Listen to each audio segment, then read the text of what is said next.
This is Group 5's case study for Ford Motor Company's supply chain strategy by Neil Yu, Celine Wang, Genevieve Thomas, Mohammed Al-Hazari, and Devin Sol. Here we see the general outline for our case study. A. General issues. B. Main stakeholders. C. Theory and concepts. D. Symptoms and problems. E. Alternatives and evaluation criteria. F. Best solutions and implementation plan. G. Evaluation and review of the project. And H. Current status update. Some of the general facts for our case is in the 70s, we see how Ford faced expansion from foreign automakers such as Toyota and Honda. In 95, they launched a restructuring plan called Ford 2000, which consisted of the merging of North American, European, and international automotive operations into a single globalized organization. This called for a dramatic cost reduction by re-engineering and globalizing the corporate organizations and processes. In 95, they also launched the public internet site. In 96, they launched a company-wide intranet. In 97, they launched the business-to-business capabilities through that intranet. 98, they launched the Ford Retail Network. And in 2000, we see how they achieved their cost reduction by re-engineering and globalizing corporate organizations and processes.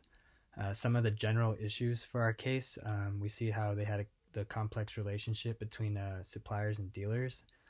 They had several thousand suppliers, so managing both their suppliers and customers in an efficient way through their supply chain had posed a big challenge for them.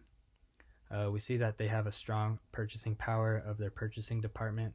Their engineers are counseled to avoid discussing prices with their suppliers because that was the job of the purchasing agents. This is a problem because the volume of parts that they purchase, a small reduction in price could mean a very significant amount of savings for them. We also see how they had no control of their end users because they lack the control of the independent dealership networks that Ford operates with. Because of this, they have no control over the markups, which could have a negative impact for their control of their customer service experience. And overall, we see how they have a more complex supply chain than compared to Dell in the case.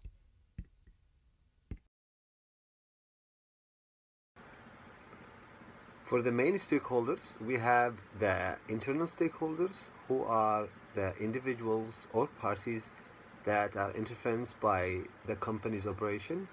So we have the partners or the huge suppliers, we have the employees, the executives, and then for the external stakeholders, they are the one who are indirectly impacted by the company's operation. We have the customers, the competitors, the dealers, and the low level of suppliers. For the theory and concept, we have the Ford Vision 2000. Basically, Ford tried to implement a virtual interrogation system in order to have better vision of the entire supply chain process, which includes the interrogating the suppliers, manufacturers, and customers in real-time fashion. That will make the company able to have a good system that can help them to reduce the inventory and delivery order from more than 60 days to 15 days, maybe less than 15 days. By enabling the IT virtual interrogation, it will reflect in the company by reducing the costs. It will save a lot of costs, and it will improve the quality of the service. This is Neil, and I'm here to present the symptoms and problems on Ford case study. The first kind of symptoms are related to market share because of the expansion of foreign-based auto manufacturers. Three symptoms are market encroach, increasing overcapacity, and improving quality, reducing cycle times and cost down during the developing and building cars. The decision criteria for this problem is the data of market presence. Therefore, Ford tried to use industry consolidation and the Ford 2000 plan to restructure the company to solve these symptoms. The second type of symptom is about the product delivery time. In the past, delivery time is too long, approximately 45 days to 65 days. For this reason, Ford improved the order to deliver and it reduced OTD time from more than 60 days to less than 15 days. The last kind of symptom is too many suppliers of product material in a complex network of business relationships. In the past, the priority of suppliers based on cost, but it should be an overall consideration. So, Ford decided to choose its suppliers by entire vehicle subsystem, which means just-in-time (JIT) inventory, total quality management (TQM), and statistical process control (SPC). And thanks for your listening. Let's go to the next part. Ford really wanted to improve their efficiency through the use of IT. In order to accomplish this goal, it looked at three different alternatives.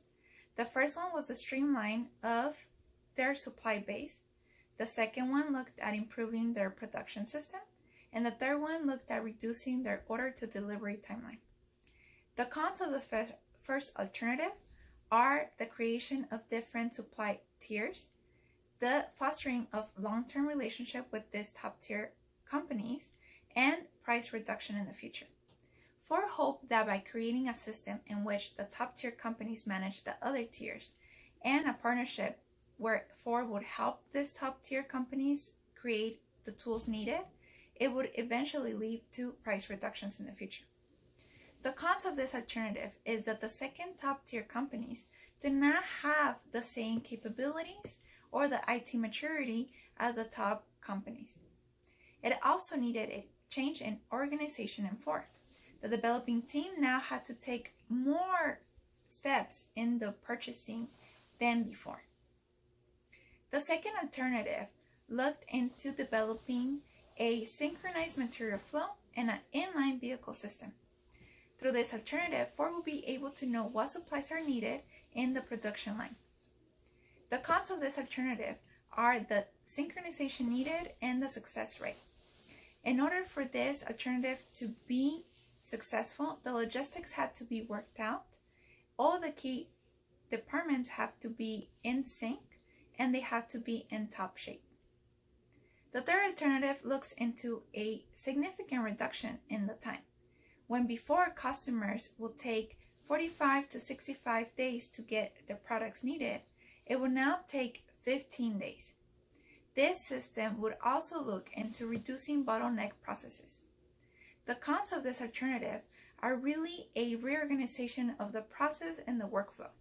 For this alternative to be successful, dealers also have to do a little bit of forecasting into what demand the customers will have. In part D, we have claimed that the symptoms and problems. So according to the three problems, I raised my solutions here. First one, for the market problem, what we need to do is consolidate to one Ford. So Ford have only one dealership instead of too many dealerships. That's what I mean. So assuming that if Ford had 100 dealerships, then the rest of the 99 dealerships will become the competitors of Ford. They are one competitors, so we just need one dealership instead of so many dealerships. And for the deliver problems, which means the delivery takes too long, we can use our system to help reducing the OTD time from more than 65 days to less than 15 days, so which will improve the customer's experience as well as the company's efficiency. And Ford can improve their demand focusing as well, because in this way they can improve customer service while reducing their inventory. And the last one, for the supply chain problem, we can make the supply chain more efficient. First, Ford should reduce their suppliers and only use their primary suppliers, because too many suppliers will make supply chain complex. Second, extend their IT system to suppliers, which enables suppliers can view your specific data so that they can make their decision better. For the review, we can evaluate the solution by following results. First, Ford built its B2B business and was doing well, which has 1 million visits per day. And the second result is that Ford successfully reduced their OTD to 50 days. And the last one is Ford has built better relationship with their primary suppliers and improved accelerate forecasting and a better vision for suppliers of product flow. So in summary, for the review part, Ford actually has successfully and doing well their plans. Current status update of Ford, we see that the former CEO Alan Mulally created One Ford, which consisted of one team, where Ford emphasizes in the importance of working together as one team to achieve automotive leadership. This is measured by the satisfaction of their customers, employees, and their other essential business partners, such as their dealers, investors, suppliers, and the communities they're involved with. It also consists of one plan, which is the company's 4-point plan consisting of balancing cost structures with revenue and market share, accelerating development of new vehicles and customers' wants and needs and values, financing the plan and rebuilding the balance sheet, and working together to leverage all resources around the world.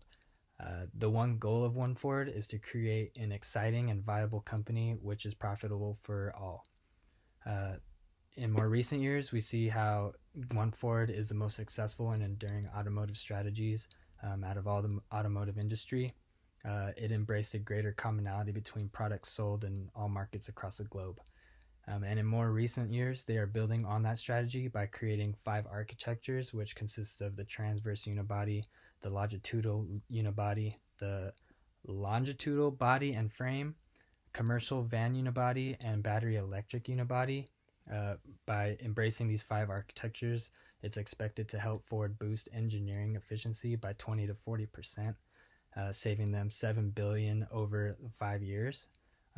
It also decreases the amount of time from sketch to showroom by 20%, which also boosts efficiency of the supply base, allowing more parts and module sharing between vehicles, which is going to involve 70% of vehicle value can be managed by modular approach.